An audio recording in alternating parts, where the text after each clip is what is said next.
Olá, queridos professores, tudo bem com vocês? Meu nome é Camila Quintieri, do canal Educar com a Cami. E hoje, a pedido de vários professores e de alguns colegas diretores, irei dar uma breve explicação sobre o que é o PPP escolar, qual é a sua importância e como deve ser a sua elaboração. Vamos lá?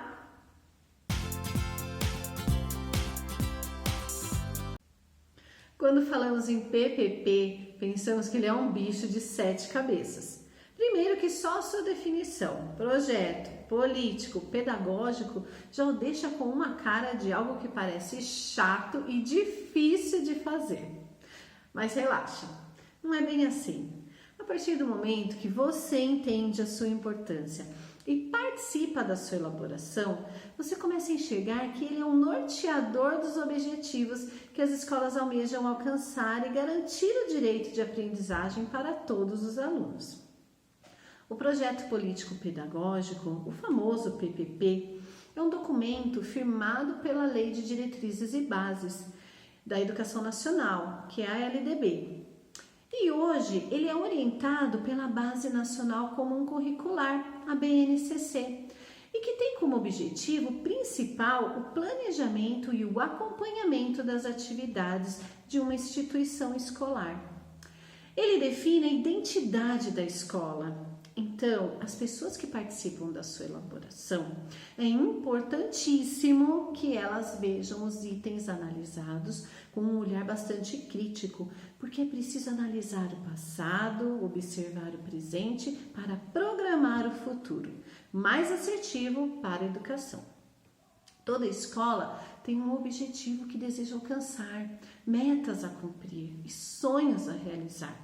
O conjunto dessas aspirações é o que dá forma e vida ao chamado projeto político-pedagógico. Veja bem, eu falei em vida, é isso mesmo. Dar vida ao PPP significa que ele não deve ser somente um documento formal, que respeita o compromisso burocrático e que deve ficar guardado lá no armário pegando pó. Não, não é bem assim.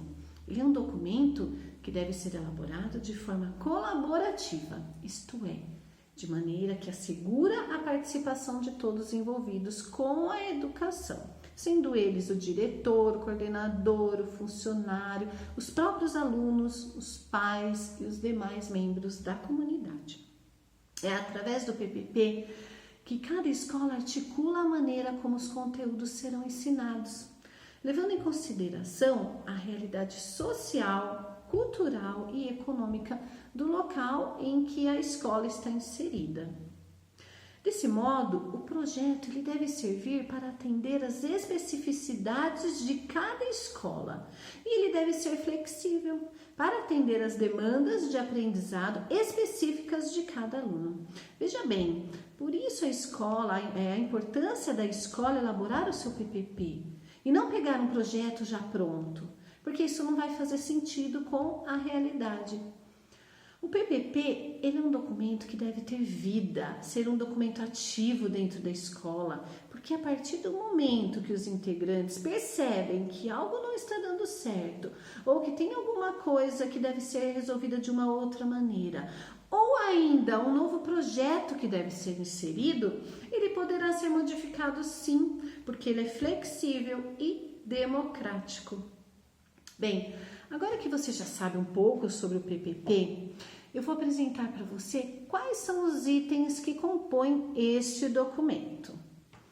Um PPP redigido adequadamente deve conter uma visão geral sobre a escola, especificando quais são as particularidades daquela instituição e o que ela pretende ser para os seus alunos. Então, o documento ele deve começar pela identificação da escola. No cabeçalho, já deve conter as seguintes informações: o nome da escola, a sua identidade mantenedora e a sua localização, bem como os números do CNPJ e o registro civil, entre outras informações que se achar necessário. Logo após esse cabeçalho, deve constar o nome do diretor, do vice-diretor, do coordenador e dos demais membros da equipe responsável. Muito bem. Depois disso, nós vamos colocar a missão.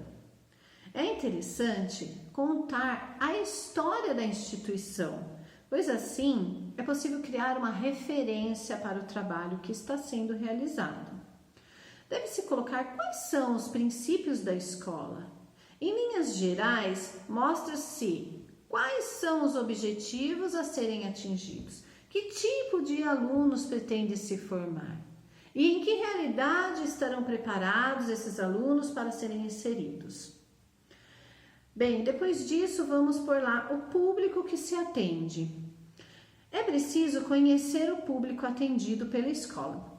Para assim, nós podemos orientar adequadamente os trabalhos que serão desenvolvidos de acordo com a realidade.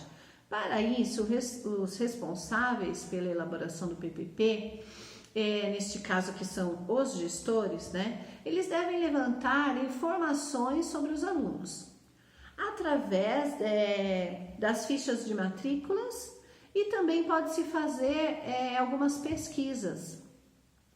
Também devem ser acrescentados as estatísticas socioeconômicas sobre a comunidade onde fica a escola. Esse tipo de informação costuma ser disponibilizada por órgãos públicos, pelas próprias secretarias e prefeituras. Aproveitando este momento de construção do projeto, é importante se definir a participação que se espera dessas famílias no processo educacional. Depois disso, nós vamos colocar lá a aprendizagem. Como deverá ser essa aprendizagem? Nesta parte, é necessário explicar como está o ensino na escola. Para isso, devem ser citados todos os dados internos, como o número de alunos, as taxas de reprovação, o número de faltas, médias de notas, entre outros. Esses dados, eles também podem ser comparados com as estatísticas mais abrangentes, municipais ou regionais, para avaliar o desempenho da escola em comparação com as outras do mesmo contexto. Caso a escola também participe das avaliações externas, elas deverão ser registradas também. Depois disso, nós vamos ver os recursos disponíveis. Bem, nesta seção, deve-se descrever os recursos com que a escola conta. Aí entra aqui uma descrição de toda a estrutura física da instituição, do quadro de funcionários, e se houver os recursos tecnológicos disponíveis, também deve ser colocado. Depois disso, nós vamos ver as diretrizes pedagógicas. Esta é a parte onde deve ser estabelecido o conteúdo e o método de ensino. É possível adequar os conteúdos de acordo com a cultura legal. Isso eu acho muito bom. A BNCC, ela dispôs essa flexibilidade, para o currículo, além de determinar o uso de tecnologias na educação. É neste momento que se deve exercer a autonomia da escola para elaborar o currículo. Bem, aí vamos entrar para o plano de ação. Neste momento, o PPP, além de definir as estratégias, ele deve-se também definir como serão implantadas. Por isso a importância que o contexto não fique apenas no campo teórico, entendeu? Então vale descrever prazos, definir profissionais encarregados e os recursos necessários para que este documento seja um documento ativo. Então, quais são as etapas que a gente deve seguir para montar o PPP? Então, para ficar bem claro aqui, eu vou fazer para vocês um breve resumo de tudo que foi falado, tá? Em um primeiro momento, então, é preciso realizar um diagnóstico.